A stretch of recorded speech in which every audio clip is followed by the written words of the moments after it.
Hello everyone and welcome back to another video of Kaizen Spirit.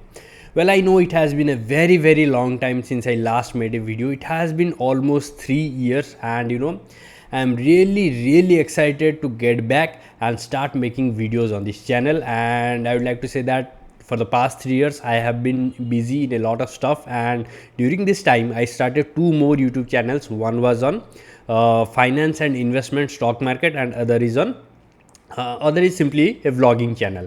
So I'll leave the link in the description section of both these channels. You can go and check them out, and definitely you should consider checking the finance and investment channel, because there will definitely find lots of videos which will help you in making good investment and also timing your investment properly, right? So I would request all of you to go and check that channel, and you will get to know by itself why that channel is really important. Okay, now coming back to today's video. So today I'm going to discuss on a simple topic that I read few days back, which will actually be helpful to you, and almost all of you will find it relevant, because we all have been a victim of this thing that I'm going to talk about. So I have noted it down.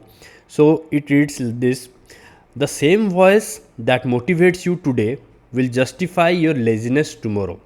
You wouldn't build a house on shifting sands, so why would you build goals on shifting moods? So what do we understand from this statement? So it clearly tells that many people start start working on a goal.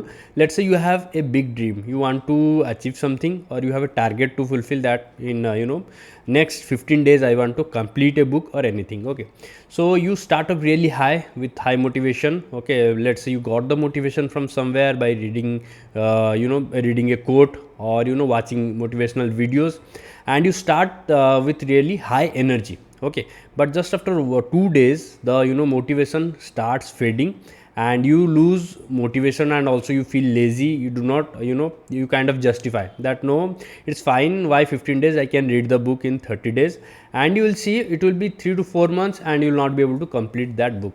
The reason behind that is the motivation, the short dose of motivation is actually temporary. So how can you use motivation to actually build a habit of reading or anything you want to do? So whenever you get a short dose of motivation, use that to remind yourself why you want to achieve the task at first place. Okay, so why that book is important to you and why you wanted to read it, what has been driving you to read that book. Okay, and by the end, when you complete that book, what are you going to learn from it, or at least what you expect to learn from that book? Why is that book important to you?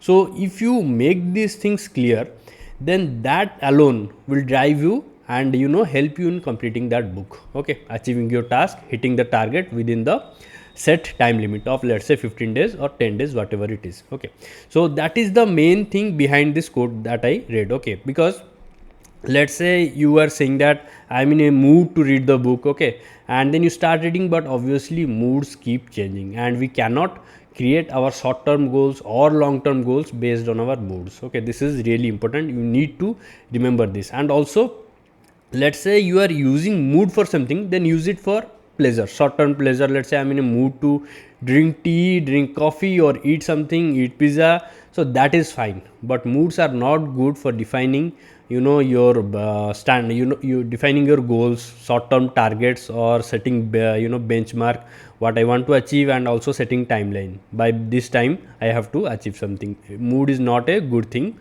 for doing that. For that you need proper clarification, that why you want to achieve something, why you want to complete this task. These are the things that will help you in actually completing it. Okay, once you are clear with the target. Okay, so that is why we say that when you are clear with the why, then how will make its way. Okay, so that is the main point here. And also, coming to achieving long term goals, what you have to do is you have to divide that goal into smaller targets. Okay, let's take the example of reading a book. Okay, let's say you want to complete a book, then obviously the book will be, let's say, an average of 300 pages. So what you do is, every day remind yourself, keep a reminder on your phone or anywhere, that you have to read for 10 minutes. You can set a timeline, 10 minutes, or you can set chapters. Let's say that book has 15 chapters, Okay, 15 chapters and each has 20 pages. So in that way you can divide that I want to complete one chapter every day.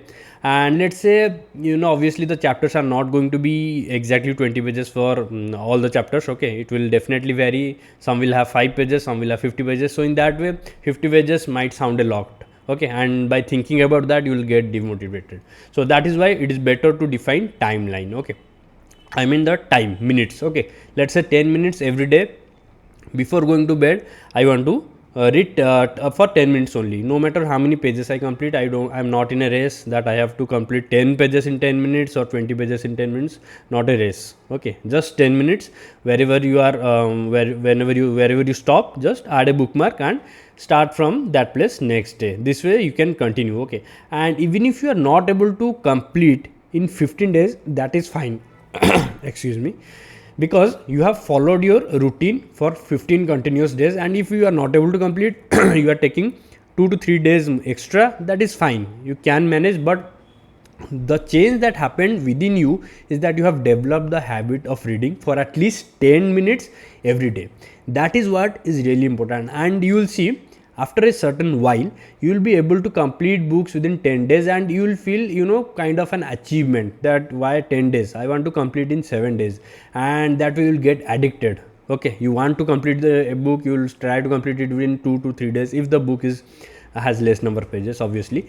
So this way you are actually developing a good habit, and addiction is good when there are good addiction, bad addiction. So when you are addicted to something which is actually good, which is helping you in your development, then it's a good thing. There is nothing to be ashamed of. Let's say someone is telling you why you are reading books every day for spending so much time, then it's okay, let them comment, but you are doing a good thing and you know that. Okay, and it is much better than developing a bad habit. Let's say watching TV series for a long duration, 5 hours, 6 hours.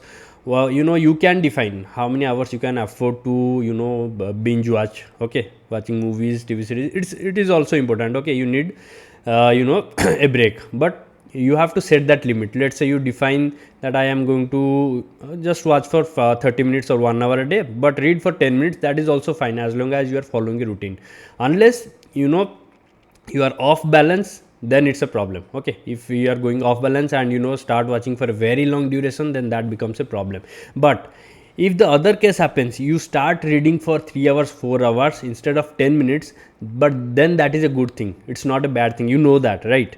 And this is how you will do something which is beyond ordinary. This is how super performance is achieved, and you go back and take a look at every person who has made significant achievement in their life. You will definitely see that they are addicted to something and they spend much more time in doing that thing rather than spending average amount of time. For them, balance was not important. For them, achieving something and also hitting their target was everything to them. Okay, so that's why they continued doing and spending time, lots of time, in something which they believe is valuable. So that is the same with reading. Okay, so I'm giving you the example of reading because it is a simple example, so you can use it for other things also. Let's say you want to use this approach for your fitness. Okay, you want to, let's say, do cycling for 5 kilometers, then follow the same thing, do 1 kilometer every day, then gradually increase it, and that way you will be able to do 5 kilometers and it will start feeling normal.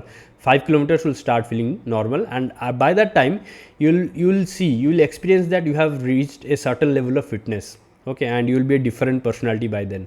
Okay, that is how these things work. So the key takeaway for today's video is that do not set targets based on moods are only good for one time things which are for pleasure and also for one time. Okay, not for setting targets or setting timelines at all.